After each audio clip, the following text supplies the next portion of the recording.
Okay, thanks very much for asking me to open the session and start a discussion. So what I'm going to do today is just do a quick, exactly 20 minutes and no more than 20 minutes, whistle-stop tour just around this area, more as a point for discussion really. So I'm not really going to go into detail in any one study, but just do a kind of general round-robin look at the area. So we can open up for discussion, really, in terms of the ideas of the hub as a forum for discussion in that reflect. So we've been doing lots of research in psychology on writing, and in fact, I am one of many of colleagues in psychology who are doing work on writing. So we have, in fact, lots of them are here today. So we have Olivia at the back here, and we have Kirsty and Lindsay and Nicola here, for example. And Anna Barnett as well, Annabelle. So we're all a mixture of academics and PhD students looking at writing processes and writing in psychology as psychologists. And of course, we work with our students as well, and they are writers, and we assess their writing, and we very much feel part of that, writing community in psychology as a consequence. So a lot of the stuff I'll be talking about isn't my own work. It's all done with colleagues and with other colleagues, not just in psychology here in Brookes, but more widely as well across the piece. So that's us in terms of a community in psychology. As was introduced, writing is a wonderfully complex activity, which is why psychologists particularly like it, because we can deconstruct it and reduce it in the way we do as psychologists, and claim to look at the various processes that are going on. Also, a lot of people find writing very difficult, as we know. Someone once said writing's a mental equivalent of digging ditches, essentially. It can be exhausting and real hard slog. But that also means, for psychologists, it means we get very few ceiling effects in writing. So it's another wonderful way to study it empirically in that way. The negative of that, though, is that it's difficult to get people to participate in experiments on writing, because particularly undergraduate students, we often have to pay them to come in and do experiments on writing. And particularly those who have got difficulties with writing, such as spelling or those with dyslexia, it can be doubly hard to motivate them to come in and do some studies in writing, in fact. So what you find in a lot of literature in this area is small sample sizes as a consequence. And that does have an impact on our interpretation of the results and how strongly we can take those results across the piece. So whenever you're looking at research in this area, sample size is a limitation usually. But also, then becomes on us all to look more broadly at patterns of results across this piece to see where the trends are actually overly relying on more and more studies. Yes, there's lots going on, essentially. So we've been interested particularly in students and children with dyslexia, with particular problems, particularly around spelling, in fact. And we're doing a number of studies over a number of years looking at spelling processes in children and adults. And we've been using both the product of writing in terms of looking at the texts produced by children and adults. When we ask them to write under various conditions, either by hand or on keyboard. And what we're also doing is actually beginning to use technology to kind of look beyond that, to try and understand the process of writing.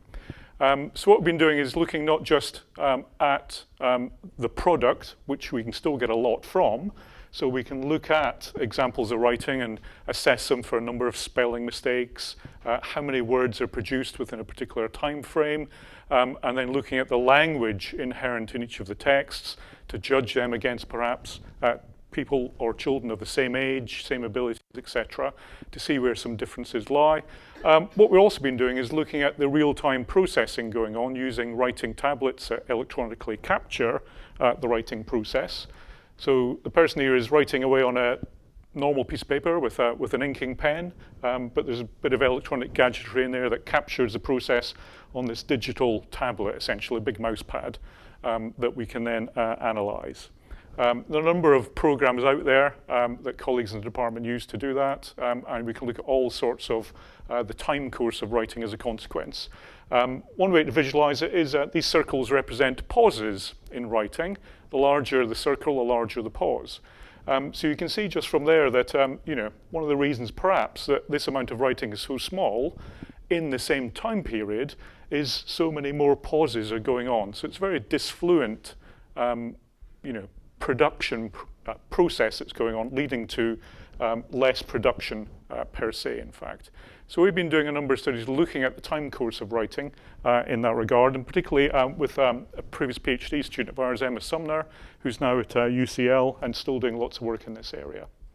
And what we found from that was interesting, in children in particular, was that the handwriting of these children, in terms of the fluency of letter production, was no slower than their same-aged peers.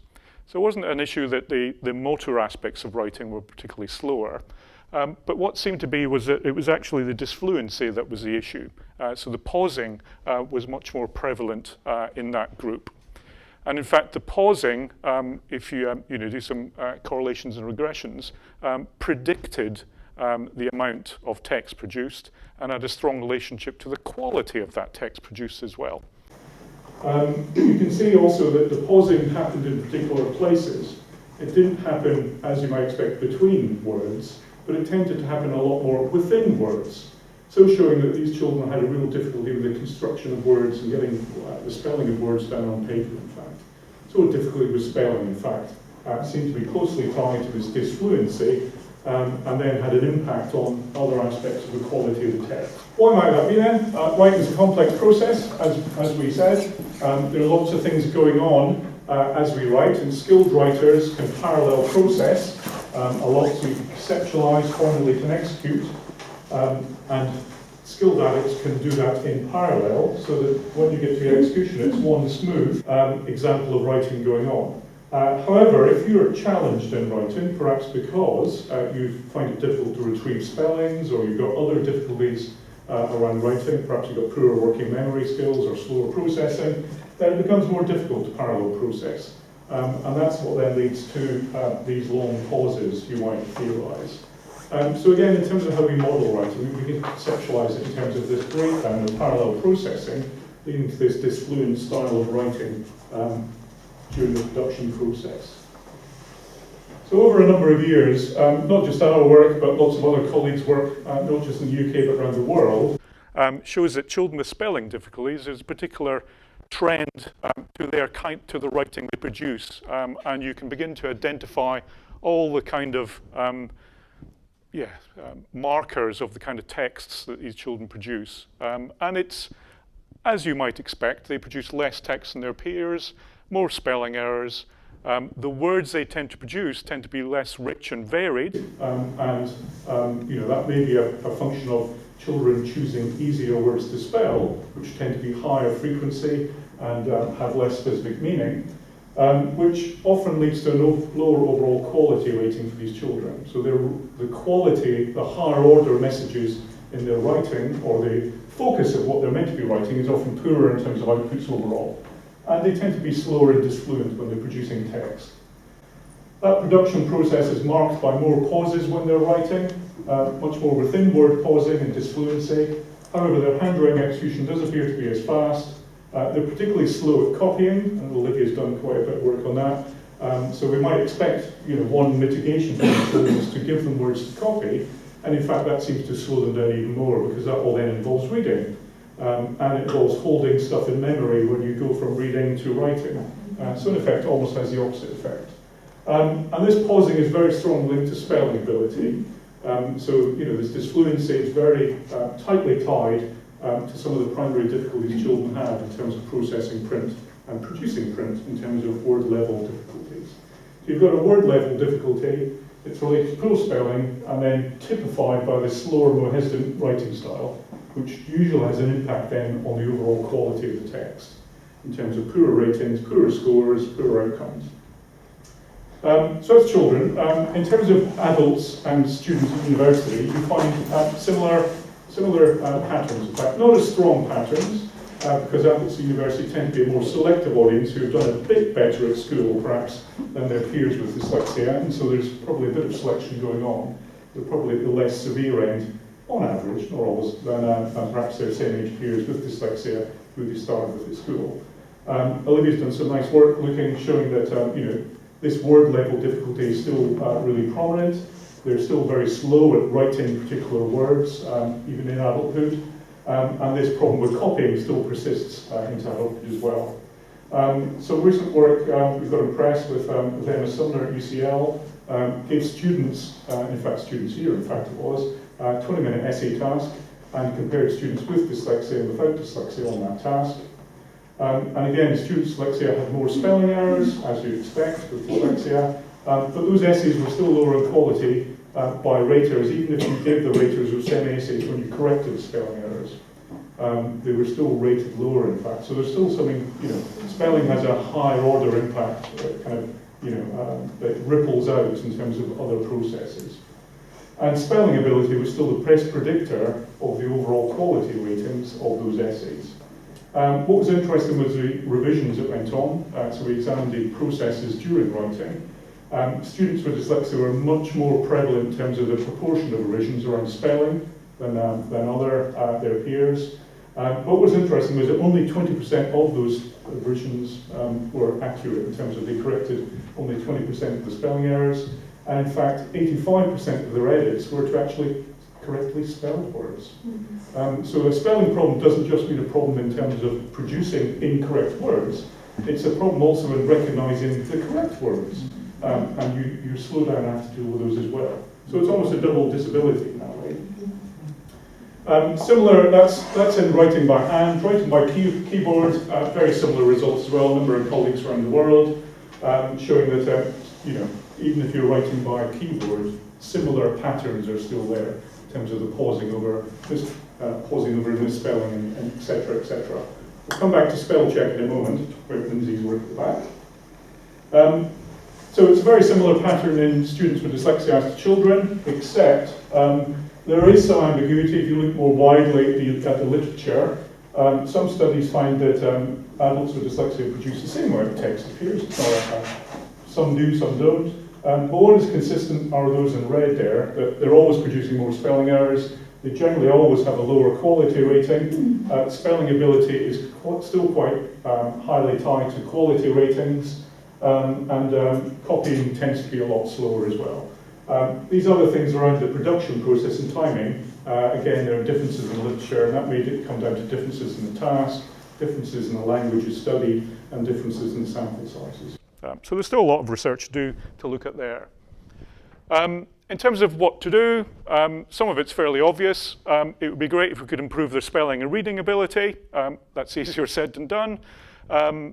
Basically anything that takes some of the cognitive load off the writing process would be good, essentially, either by improving the individual's performance or by mitigating the individual's performance in some way by reducing cognitive load.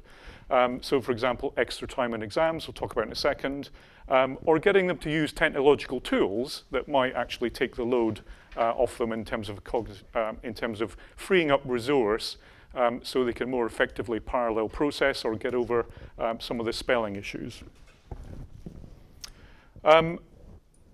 One thing I wanted to mention was our biases when marking. I know as an academic we're in the middle of our marking heaven, perhaps, at the moment. One thing to note is that we do all have these biases when we mark, in fact, as we all know, inter-rater reliability across writing tends not to be very high, in fact, so there's issues around that. But more particularly, we do have a tendency to implicitly mark down and are biased against spelling errors in writing.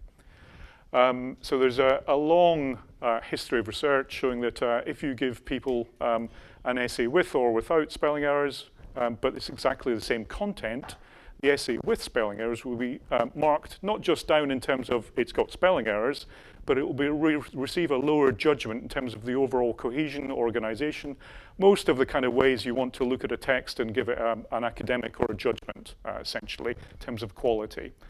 So the spelling errors themselves introduce a bias that leads us to judge the text more poorly on a number of factors that aren't related to spelling. And again, there's lots of studies over the years that just replicate that. And what's interesting is that some recent work was looking at whether we are more or less biased to spelling errors and other types of errors. And in fact, it seems that spelling errors are easier for us to detect, and we're more harsher when we detect them against the author, in fact. than actually higher level errors, errors of organization, or where you're missing out vital pieces of information in an academic essay, for example. But actually, we find spelling errors worse than that and tend to penalize it more heavily. And in fact, more skilled readers, i.e. people like academics, actually rate spelling errors more harshly rather than less harshly than others. And we also tend to then, if you ask people about the kind of person that wrote this error with spelling errors, that you tend to get a lower response in terms of the ability that's inferred to that person, in terms of intellect or all sorts of other stuff, essentially. Spell check and word processing are out there. Word processing in particular, we word process an awful lot of stuff we've done now. But if you produce an essay that's got spelling errors and it's been word processed, people now assume you're a bit of an idiot and you can't use a spell check. And so the ability of authors who produce essays with spelling mistakes through word processing has been shown to be questioned when you ask people about that. Even when you're not as explicitly assessing spelling, so using a rating rubric, for example, that says nothing about spelling at all, you still judge essays with spelling errors more negatively than not in that regard. So it does appear to be an implicit bias that we actually have. So how to mitigate? So that's all fairly depressing. But in some ways, things like extra time do make a difference. But they don't confer an advantage either, and that's sometimes the arguments people have, that by actually giving people mitigation who've got spelling problems, you might be giving them an advantage in some way. Nice study by Duncan and Purcell at Cardiff did a quite large study on students' essays, actually, and compared those who wrote without any extra time, those who wrote with a word processor, and those who wrote with a word processor and extra time. And what they found was that those with 25% extra time and a word processor, compared to typically developing peers, had no advantage as such. And in fact, there was still a trend for those with learning difficulties to be slightly below their peers, despite both of those aspects of mitigation. So there's no evidence that these mitigating tools confer an unfair advantage against students without spelling difficulties. And in fact, Lindsay's done some nice work using spell check and looking at spell check on ratings of a text, because actually not many people had done that kind of work actually. So students with dyslexia typing a 30-minute essay, and again, you find without spell check, as you'd expect, as all the other research shows, you do get a lot of spelling errors. And with spell check, great, you don't.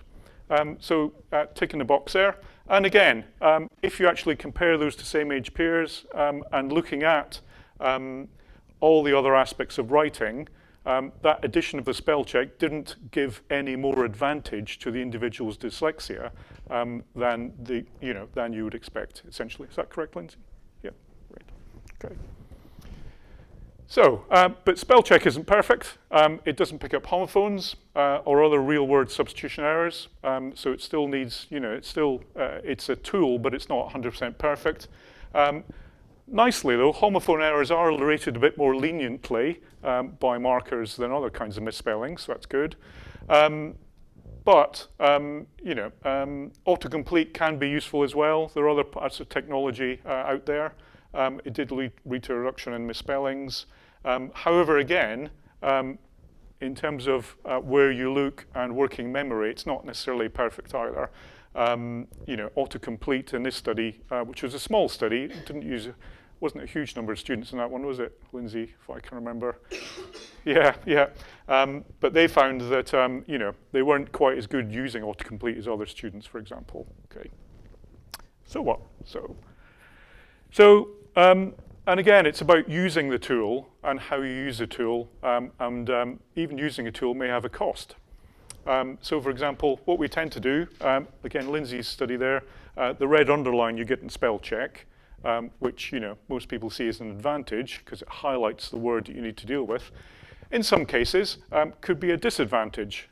Because it could actually break your train of thought when you're writing and actually lead you to doing word level revisions when really you should be concentrating on getting your text onto the page. So Lindsay's work shows that students with dyslexia are much more likely to edit that red underline in other students. And various explanations will need to be put forward for that in terms of that could be because, students with dyslexia are a bit more motivated because they feel a bit more aware of their spelling problems to deal with those surface level revisions. It could also be related to working memory in terms of students without dyslexia are more likely to complete a sentence because they can hold a sentence longer in that way, and so they're less prone to being distracted. So there's lots more work to do in terms of explanations there around that. But it might, lead to a recommendation actually switch off the underline if you've got a problem with spelling and leave your spell check till the end and go back. And again, we need to check intervention design to see, if that's a reasonable recommendation. But again, tools are tools and they need to be tested and people need to use and learn them. We can't just, throw tools at people and expect them to know how to use them effectively.